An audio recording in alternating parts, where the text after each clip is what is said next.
It started with the damn pasta. I swear, every ounce of resentment I hold for Meredith, my husband's sister, is directly tied to that lukewarm, over-sauced bowl of linguine from 8 years ago. 8 years, and the memory still makes my skin crawl. I met Mark, my husband, at a tech conference in Vegas. Total cliché, I know. He was tall, funny, and genuinely seemed interested in what I did for a living. Not in that, oh, a girl in tech kind of way, but actually interested. We hit it off immediately, and a whirlwind romance ensued, culminating in him moving across the country to be with me in Seattle. Things were going great. Mark was everything I'd ever wanted: supportive, intelligent, and devastatingly handsome. We built a comfortable life together, filled with weekend hikes, late-night coding sessions, and a shared love of obscure documentaries. The only looming dark cloud was Meredith. Mark had warned me about her. She's protective, he'd said, a slight hesitation in his voice. She just wants what's best for me. He made her sound like a lovable, if slightly overbearing, older sister. What I got was a goddamn inquisitor. The first meeting was at Mark's parents' house. His parents, bless their hearts, were lovely, warm, welcoming, and genuinely happy to meet me. Meredith? Not so much. From the moment I walked in, she radiated disapproval. It wasn't overt hostility, more like a subtle chill that permeated the room whenever she was near. She was beautiful, in a severe, almost predatory way, with sharp features and eyes that seemed to dissect you. The pasta dinner was a carefully orchestrated torture session. "So, Sarah," she began, her voice dripping with faux sweetness, "Mark tells us you're in software development? That's interesting." The way she said interesting made it sound like I'd confessed to being a professional dog groomer who only worked with poodles named Fluffy. She grilled me about my upbringing, my family, my ambitions, my finances. It was relentless. Every answer I gave seemed to be met with a thinly veiled sneer. She brought up Mark's ex-girlfriends, comparing me to them in detail, highlighting their supposed accomplishments and downplaying mine. One was a lawyer, another a doctor, and apparently I just wasn't measuring up. It was like a goddamn job interview from hell. The kicker was when she leaned over to Mark, her voice loud enough for everyone to hear, and said, "You know, honey, you should come with me and the girls to Napa next month. You need a break. Clear your head before you get too serious." I felt my face flush. I looked at Mark, hoping for some kind of reassurance, some sign that he wasn't going to abandon me to this ice queen. He did say something, "A week, Meredith, come on," but it lacked any real conviction. He was always like that with her, tiptoeing around her, afraid to truly upset her. I managed to choke down a few bites of the pasta, the bland sauce suddenly tasting like ashes in my mouth. The rest of the evening was a blur of polite conversation and simmering resentment. I knew, right then and there, that Meredith and I were never going to be friends. I just didn't know how deeply that animosity would cut, how much it would poison my life. I tried to let it go. I really did. I told myself that Meredith was just protective, that she'd eventually come around. I tried to be polite, to be friendly, to bridge the gap, but every attempt was met with cold indifference or outright hostility. The breaking point came at Mark's grandparents' 50th anniversary party. We'd been dating for a year at that point, and I thought, maybe, just maybe, she'd finally accept me. The rest of Mark's family was wonderful. His aunts, uncles, cousins, everyone was warm and welcoming, except Meredith. She completely ignored me, didn't say a word, didn't even acknowledge my existence. I tried to stay out of her way, mingling with other guests, trying to enjoy myself, but her presence loomed over me like a thundercloud. Then came the family photo. Mark's grandparents gathered everyone together for a group shot. As we were arranging ourselves, Meredith pointed directly at me. "You," she said, her voice cutting through the cheerful chatter, "step out." My heart dropped. Everyone turned to look. Mark raised his eyebrows, a warning in his eyes. Meredith, what are you doing? She didn't back down. Maybe you'll break up with her. I don't want some random girlfriend of Mark's in our family photo.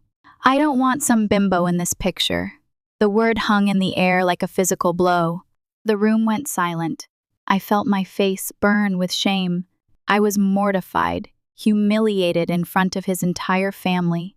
Mark tried to argue, but Meredith steamrolled over him. She's a stranger. She shouldn't even be here. I couldn't take it anymore. I mumbled an apology and fled. I grabbed my purse, grabbed the car keys, and bolted out of the house. I could hear Mark and his parents calling after me, but I didn't stop. I didn't want to hear their apologies. The damage was done. I just wanted to escape. That night, I almost ended things with Mark. I couldn't handle the constant drama, the feeling of being constantly judged and rejected. But Mark came to my house, flowers and pastries in hand, begging me to stay. He told me he'd finally stood up to Meredith, that he'd threatened to cut her out of his life if she didn't change her behavior. He said he was done with her antics. He was convincing, and I loved him. I decided to give him, and us, another chance. Mark kept his word.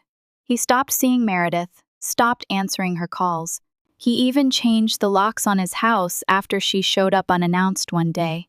He asked his parents to talk to her, to get her to respect his boundaries. They supported him.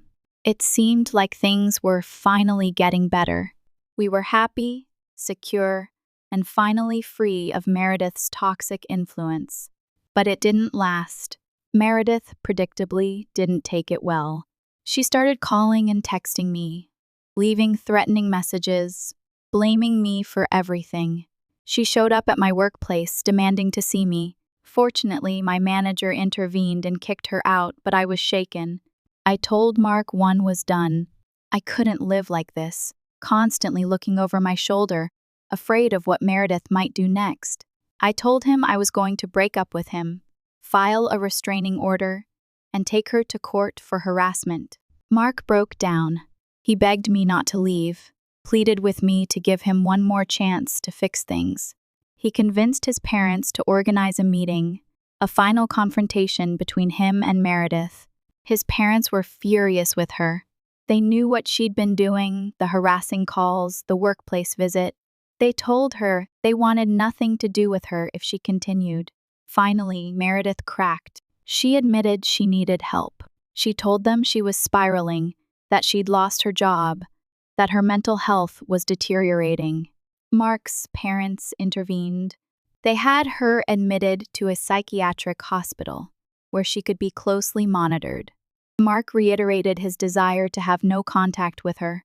Meredith, for once, accepted it. She even sent me a half-hearted apology. When Mark and I finally got married, we didn't invite Meredith. She'd been discharged from the hospital and seemed to be doing better, but I wanted nothing to do with her. Everyone respected my wishes. She sent flowers, congratulating us on our happy day. Right after we got married, Meredith announced she was getting married too. We were surprised. No one knew she was dating anyone. But we were happy for her, or at least, we tried to be.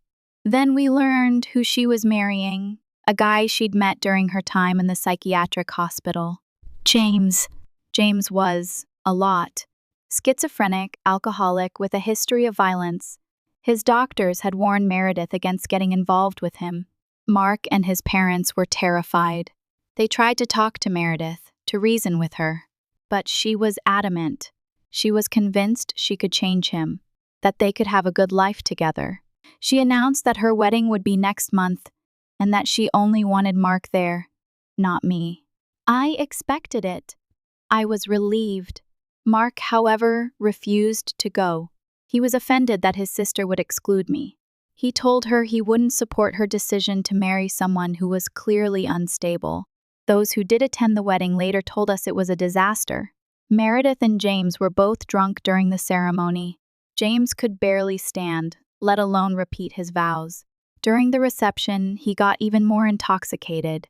He started tearing off his clothes, ranting about conspiracies, and then, out of nowhere, he attacked the cater waiter. He accused the waiter of being a spy, shouting that he was hiding something.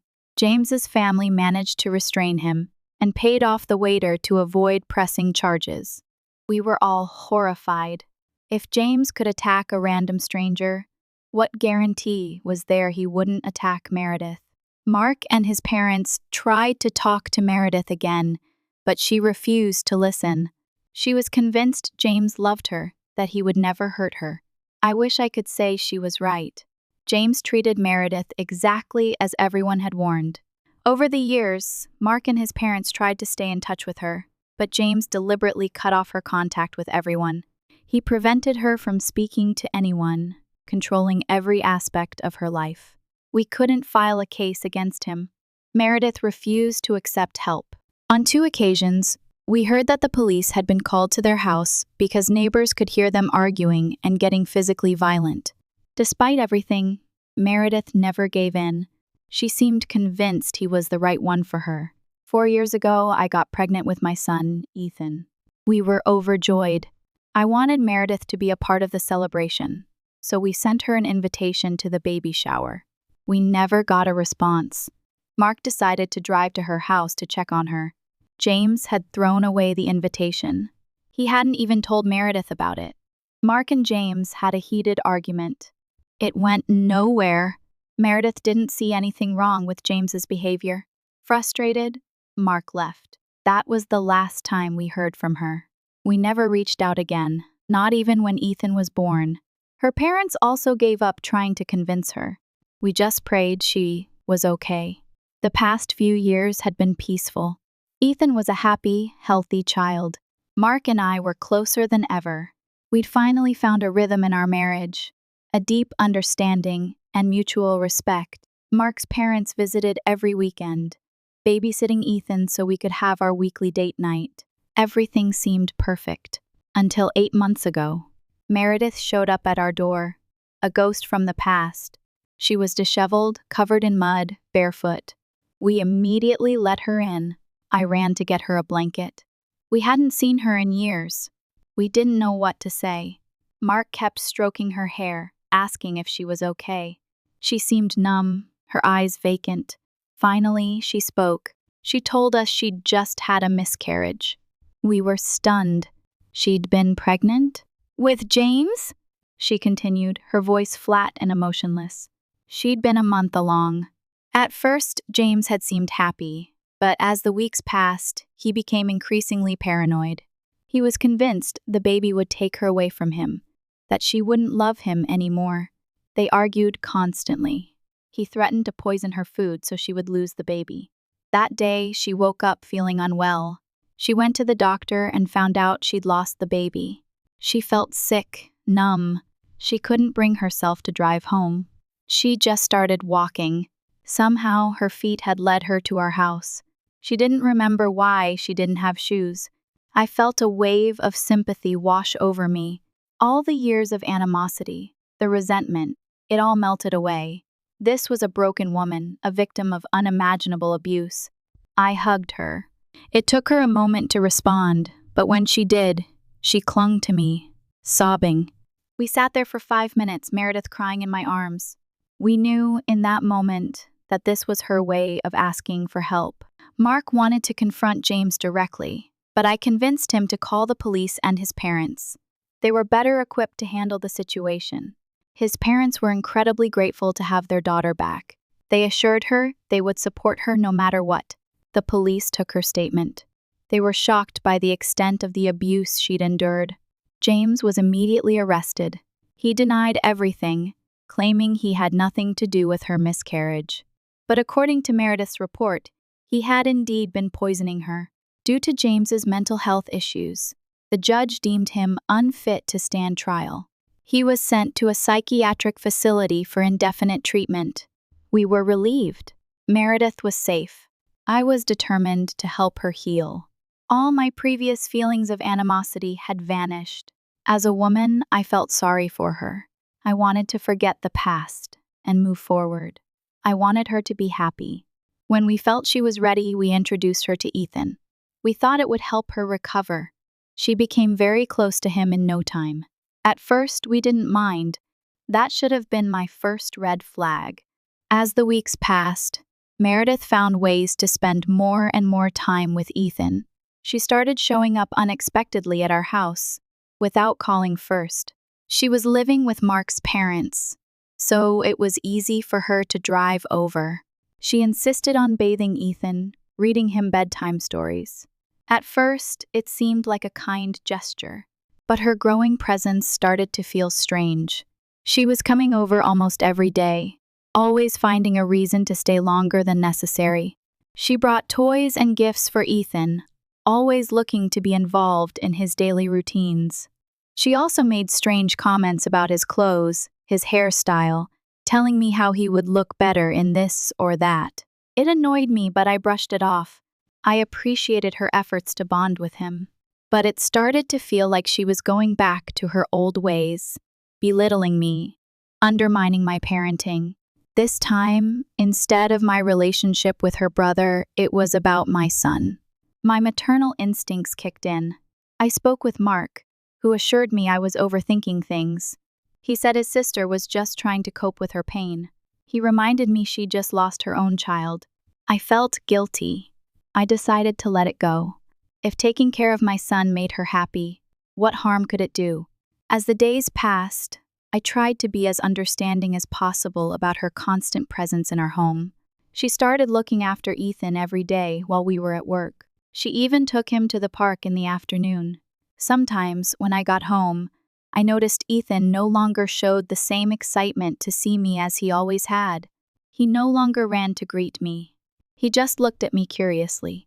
After Meredith left, I tried to talk to Ethan about his day, to ask if he had any problems with Meredith being around, but he didn't engage much in the conversation.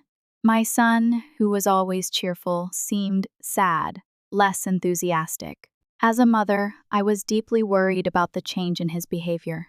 Every time I tried to talk to Mark about it, he gently told me I was overthinking trivial matters. He tried to assure me it was all in my head, that Ethan was just growing up, but the persistent feeling in my gut kept bothering me. I talked to a coworker about it, and she suggested I buy surveillance cameras from Amazon and install them in Ethan's room and the living room. It was a brilliant idea. I immediately bought 2 cameras. I didn't tell Mark. I didn't want him to dismiss my feelings again. Yesterday, I got home and, after Ethan went to bed, I decided to review the footage. Mark was watching TV downstairs.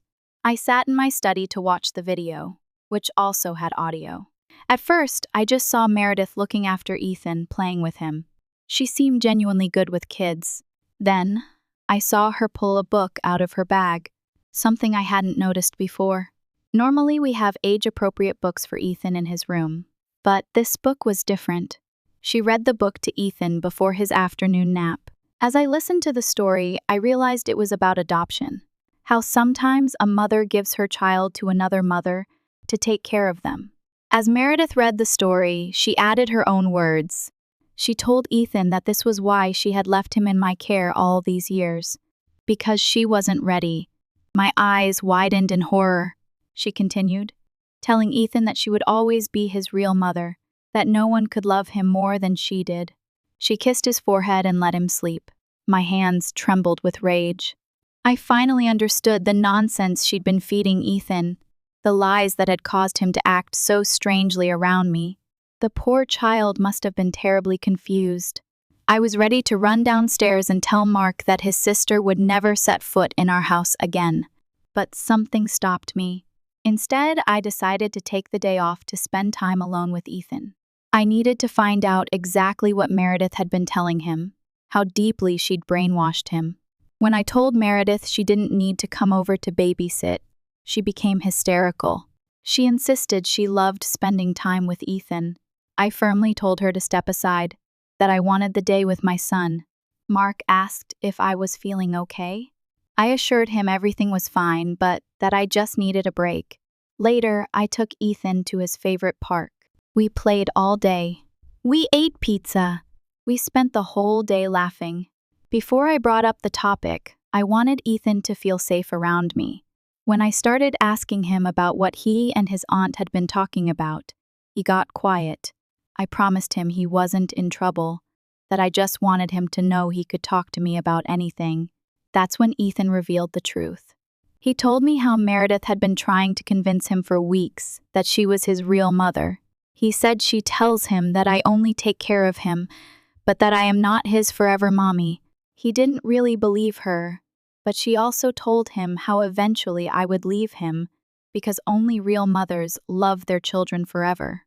And because she said this, he felt too scared to ask me about it in case I would really abandon him, because then he would have nowhere to go. He told me he loved me and didn't want to live with Meredith. Hearing those words broke my heart. As I looked at his tear-filled face, he looked so small, so vulnerable, in stark contrast to the cheerful, playful child I knew so well.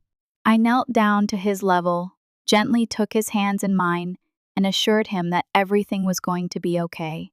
We would get through this together, no matter what. I hugged him tightly, feeling the weight of his fears and pain. I felt like a failure for not having protected my son from this madness. I assured him he had nothing to worry about, that Mark and I would handle this. Then Ethan dropped another bomb. Ethan told me that Mark already knew about all of this. I asked Dad, he said. He knows about this, but he told me not to tell you anything. The blood drained from my face. My husband, despite discovering what his sister was doing, had chosen to protect her instead of our son. He already knew everything. I couldn't allow Ethan to be around these people. I didn't want him to be confused and scared about his own mother. I am his mother, and it was my duty to protect him. I drove home and packed our bags. I told my parents I was coming to their house, and that if Mark asked, we would tell him I missed them and wanted to spend some time with them. Fortunately, my parents are very understanding. They didn't hesitate to say yes. As I write this, I've already spoken to my parents about everything. They're just as shocked as I am about what Meredith has been telling Ethan. Mark called when he must have come home to an empty house. I tried to sound as normal as possible, telling him I needed a break from our home and my work. He sounded curious, but I assured him I would be staying with my parents for just a few days. We rarely argue, so I guess he didn't think much of it, although my behavior must have seemed strange to him. I'm so confused right now. I have no idea what I should do. How should I handle this situation? Update 1. Wow. I woke up to almost 600 comments on my post. I can't believe so many people use Reddit and found my story. I have used fake names in my account, so I hope none of Mark's relatives find out this is about him. Also, for those criticizing me in the comments for not talking to my husband first, I assure you that I definitely would have spoken to him if Ethan hadn't told me that he tried talking to Mark when he first found out. Call it motherly instinct, but the fact that my husband knew for weeks how Ethan had been behaving differently toward me, yet kept making me believe it was just my imagination, shows that a confrontation with him wouldn't have led to anything constructive. I also wanted to get Ethan out of that situation immediately. He is much safer with my parents here. No psychopath can feed him lies. That's the only thing that matters. Meredith has tried to contact me several times, sending me multiple messages insisting that she needs to see Ethan and how much she misses him.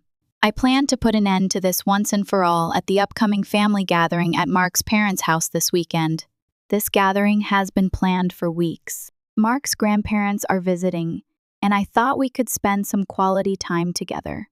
However, in light of recent events, I plan to use this opportunity to tell the truth and ensure that Meredith never gets near my son again. Update 2. Here I am again with an update. I finally confronted Mark and Meredith as planned during the family gathering. I was very nervous before going, but I decided to bring the Nanny cam recording with me as legitimate proof to show everyone. Without going into too much detail and getting straight to the point, I called Meredith out in front of everyone during lunch. She looked flustered and tried to downplay it as if it wasn't a big deal. Then I showed the Nanny cam recording. I told her how I had recorded what she had been saying to my son. I watched as the color drained from her face while I sent the video to the family group chat, so everyone could see what I was talking about. Her parents were horrified to see her trying to convince my son that she was his real mother. After this, I confronted Mark. I told him how he had failed to protect our son. My husband looked genuinely guilty, but tried to justify it by saying he didn't think much of it and thought this would help his sister get through her grief. He felt torn between supporting his sister's recovery and telling me. But in the end, he chose to stay silent. I told him that because of his actions, I no longer trusted him and couldn't let my son be around him or his family ever again. For the first time in a long time, I saw my husband break down in tears, but I didn't back down from my decision. I told him I couldn't allow my son to grow up in a family where his father refused to stand up for him just to protect his mentally unstable sister. Mark and Meredith's parents and grandparents apologized to me. They assured me they would make sure Meredith never got near our son again. Meredith looked completely humiliated, but didn't even have the decency to apologize. Mark kept justifying his actions, but I ignored him. I left shortly after this confrontation. My job there was done. I no longer wanted to have anything to do with any of them. Update 3. I see that some of you are confused by my decision, so I wanted to clarify. Yes, I plan to divorce my husband. I know many of you wanted me to give him a second chance, since this wasn't entirely his fault. I agree that Mark is a good man. However, being a good man doesn't automatically make him a good father.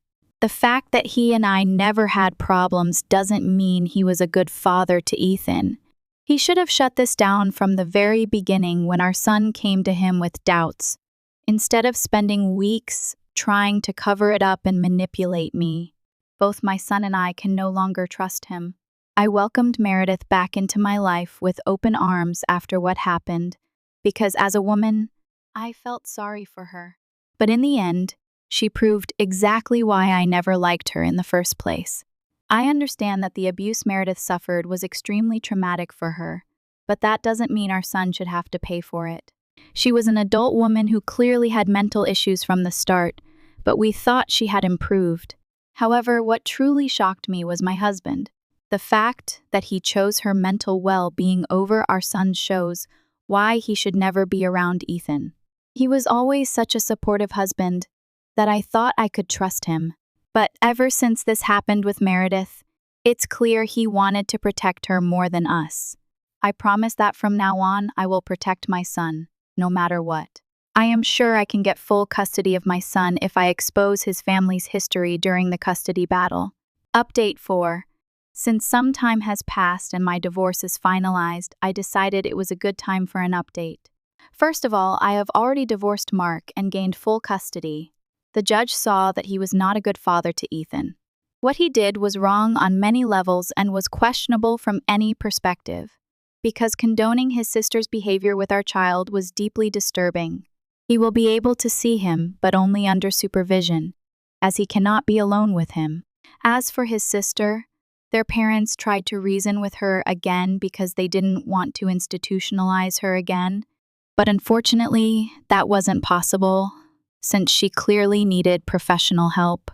It must be horrible as a parent to go through something like this, and I understand that they didn't want to go through it a second time, but I guess it's for the best for everyone. So that's all for now. With my ex-sister-in-law in treatment and my ex-husband without custody, I can now focus on taking care of my son and moving on with my life peacefully.